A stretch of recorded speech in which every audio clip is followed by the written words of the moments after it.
Hello, everyone. Welcome back to Did It Work? My name's Nina, and today I have my friend Vicky with me. Say hi. Hi. You'll hear her voice, but you won't see her face. She's a little shy, so she's not coming on camera. But she's got to talk to me and interact with me, and you'll get to hear about some of the things she did on her stay. And it is her last night here. So tonight I am making a crab bisque and steak dinner. So this would be my second full dinner that I've ever done. So let's get started so we can have this conversation. This recipe came from Evolving Table, and that came offline. So the crab bisque is the new recipe that I will be doing today. So the very first thing that we're going to have to do is get our large Dutch oven, which I have, and turn our fire to a medium heat. Then I'm going to add the 3 tablespoons of salted butter and let that melt for just a little bit before we do anything else. So Vicky, when did you come into town? Tuesday night. Came into town Tuesday night and is leaving Saturday. I'm sad because that will be tomorrow, being her last night here. Are you sad to be leaving me? Hell yeah. You're the reason I came. Well, of course. Of Best part of it. course. So now that my butter is starting to melt, I'm going to go ahead and add my onions and celery. Now I'm going to cook these for the next 3 or 4 minutes or until the onions become translucent. So I want to be able to see through my onions, make sure those vegetables are nice and soft. So back to Vicky. So besides coming to see me, because I'm just such a lovely friend, why else did you come into town? Never been here. You never been here. Heck no. So I have been teasing these guys for a little bit about some stuff that I was going to be doing in November, and I wasn't telling them exactly what it is. So what did we do in November for your trip here? Oh, Mariah Carey. Yes. That was so cool. We went to see Mariah Carey in concert for her Christmas tour, which was my favorite. I mean, for my family, her Christmas album, especially her first one, has so much meaning because when my kids were children, we would turn that album on and put the Christmas tree up and sing and dance and just make it a whole event. And so it really has a lot of sentimental meaning to me. And so I had called Victoria because she hasn't been to see me since I've moved here. And I was like, do you like Mariah Carey? And she said, Heck yeah. I said, do you want to go to concert? Go to a concert? You said there's 2 propositions. Oh, I had 2 propositions for her. I forgot what the propositions were. What were the propositions? Mariah Carey or something about a cruise. Oh, yes. I asked if she wanted to go see Mariah Carey or she wanted to go on a cruise. And she chose Mariah Carey. And I was like, wonderful. So she got her ticket. She came into town, and the concert was Wednesday, and it was fabulous. She got wonderful, wonderful pictures of it. And I will be posting a collage of a lot of the pictures in a YouTube short. So look out for it within the next few days so you'll get to see it as well. And I'm going to go ahead and let these onions get translucent. So I will be back. Okay, so I have managed to cook my onions until they're translucent. You can kind of see in there, and you can tell the color has very much lightened up. So I'm going to go ahead and move to the next step, and that is to add the garlic. Now this is fresh garlic that I went ahead and minced, and it's just 2 cloves of the garlic. And we're going to stir that in until you can start smelling the fragrances of the garlic. So you should start smelling all of that goodness coming from the pan. I do. See, we already got the goodness coming through. Vicky smells it. She can smell it. You can definitely smell it. This is a wonderful aroma coming here. Okay, so then after that, we're going to stir in a 1/4 cup of flour there and 2 tablespoons of tomato paste. That's got to give it that nice color that we're used to seeing in a bisque. And then we have the Old Bay seasoning, about 1 1/2 teaspoons. And we're going to stir that in. Oop, forgot the salt. Let's get that salt in there. And then I'm going to stir this for a couple of minutes. So I know you've been in California for a short time, but did you find anything that you particularly liked, disliked? Scenery. Love the views. Love the mountain scenery. Yep. Yes, that is definitely something we don't see in Kansas City, huh? Not at all. That really does suck, though. But we have beautiful, beautiful, beautiful scenery. It's a different atmosphere here. Attitude kind of feeling. Better, worse? Better. I'll find out next time I come and I stay a little longer. Okay. Well, I'm going to say it's better. Okay, so I've let this cook for a little bit, and I've stirred it down, and it's nice, has a nice little paste to it. And so now I'm going to pour in the stock. And you can either use a vegetable stock or fish stock, and I have a seafood stock. So I guess there's 3 different ones you can use. And it's 4 cups, and I'm pouring all of it in here. And then it wants me to put in my 2 bay leaves. Turn the heat to high, bring to a boil, and I will be back.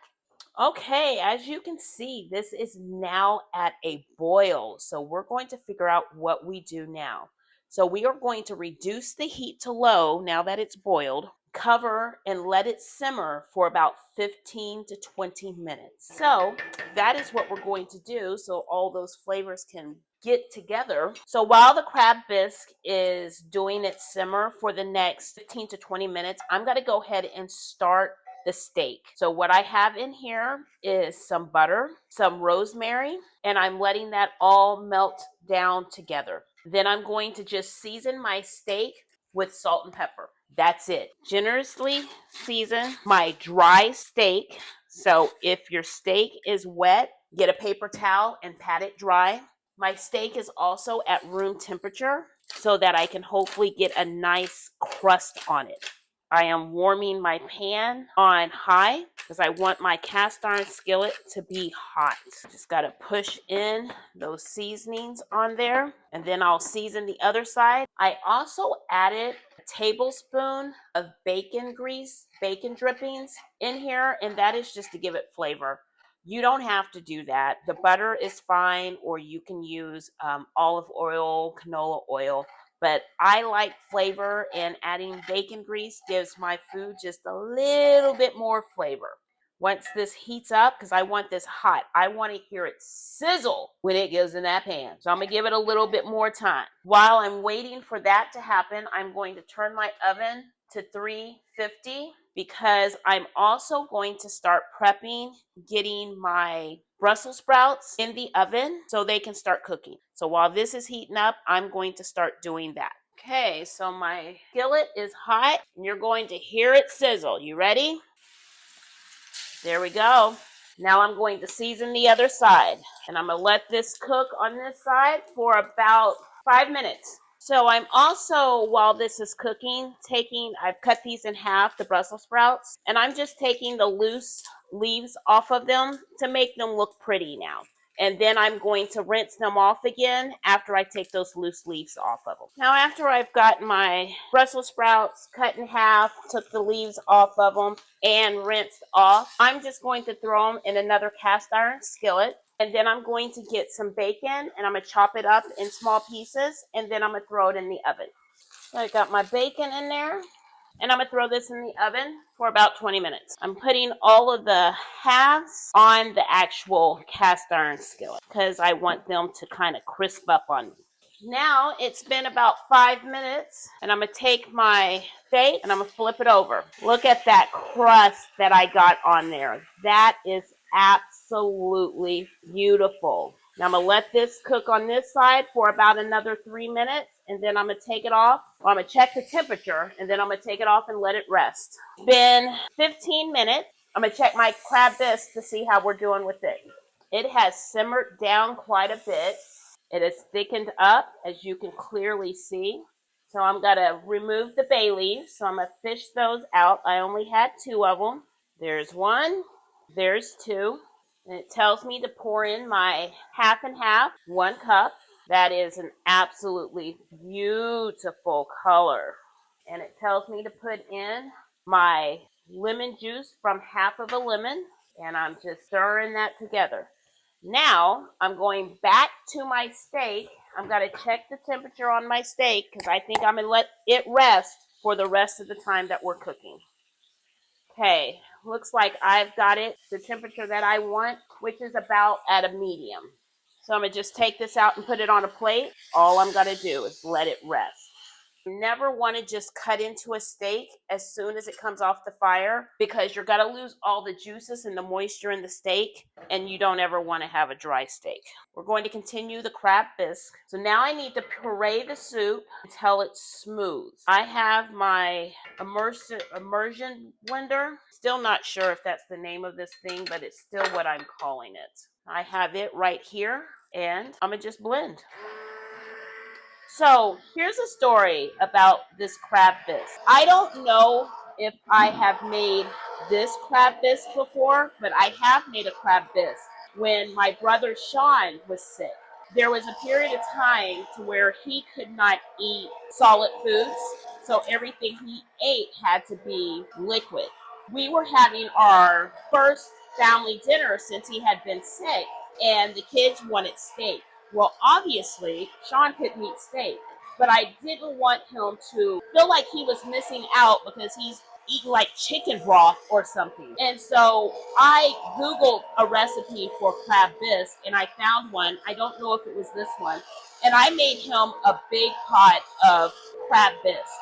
Now, in here, the one that we're doing, we're going to leave the crab meat whole, but my brother could not have solid food. So I pureed the actual crab meat into the soup, and it still turned out really, really well. He enjoyed it. He ate the whole pot. The kids were trying to eat it, and he was threatening their life, and I was backing him up because this was all he could eat, and they were having nice steaks. So I'm going to go ahead and puree this, and then I'll be back. All right, I've got it pureed. Now I've got my tasting spoon, and I'm going to give it a taste and see if I need to add any more seasonings of any kind before I keep going. That is lovely. I think I'm fine with the seasonings. I say I think because I'm missing the crab flavor right now because, well, there's no crab meat in it yet. But I'm liking the flavor. It is very flavorful. So that is a plus. It's not giving me that, because when I did it the first time and I made it for Sean, I remember tasting it and I was like, that's it. I'm not there with that. I don't know what it is though. Yeah, I don't know. But it is something. Is it the spice, like a pepper, or? I mean, it's good. It's good. Don't you hate it when you cook and you just can't figure out what it is? Okay, so the last step in the recipe is to stir in half of the crab meat. Now, I went to the meat department and got crab meat that's already been deshelled because I wasn't trying to do all that work. It's not out of a can. This is actual crab meat. It's just been deshelled. And so I'm gonna break it apart just in big chunks because I want to taste this crab. And I'm gonna just put it in there. This is not imitation crab, guys. This is real meat. If this turns out to be imitation crab, I'll be mad because I asked that specifically. Oh, that's not good. I have 1 pound of crab meat. This is the part where I parade this in the crab meat into the soup for Sean, my brother. And everything in me wants to do that again, but the instructions does not say that, so I'm not. But the next time I make it, I am. Look at that. That looks beautiful. Now, the soup is hot, so that crab meat is going to go ahead and get hot. That is my macaroni and cheese that I'm warming up from a dinner before that I will be eating with this dinner. So that recipe will come another time. I do have Aisha Curry's macaroni and cheese recipe. That's not the recipe that I have. That is actually my macaroni and cheese that I'll do later. See you at the tasting table. Okay, welcome to the tasting table. The shy one, Miss Vicky, is across from me, and we're going to eat together. You will still hear her lovely voice. Yeah. See, told you, lovely. We're going to start with the crab bisque. I've got the crab in there. Oh, hold on. I forgot something. What'd you forget? I almost forgot to garnish it with parsley. and a little bit of extra crab meat on the top. That is what the instructions said.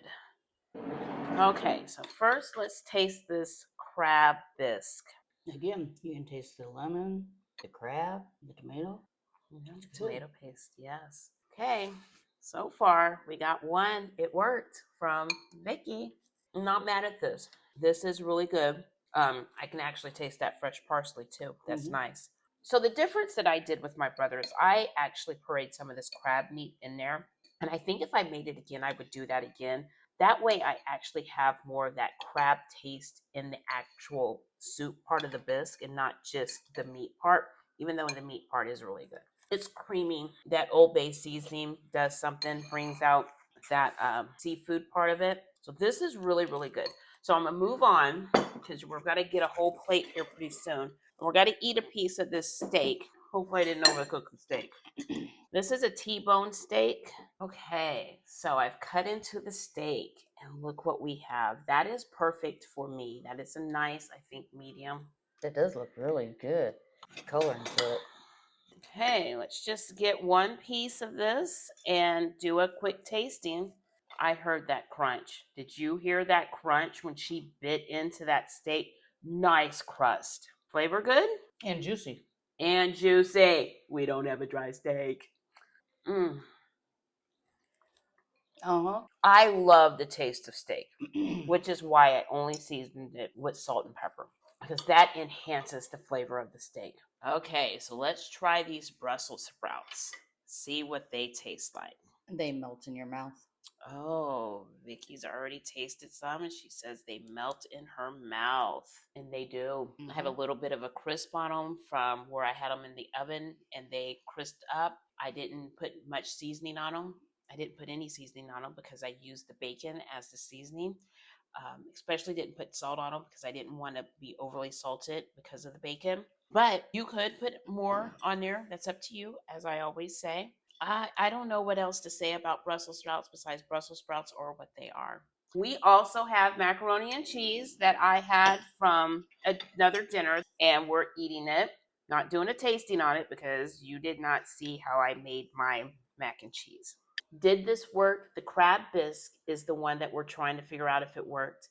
I believe it worked. I would make this again. So, Vicky, did it work? It did. It worked. I am very anxious to eat this full meal together. You've seen all the individual tastings. Now we want to eat our whole plate. So we're going off and we're going to chow down. Thank you again for tuning in and watching. As always, cook with your soul, love with your heart. My name's Nina. Until next time, like, subscribe, and comment. Bye.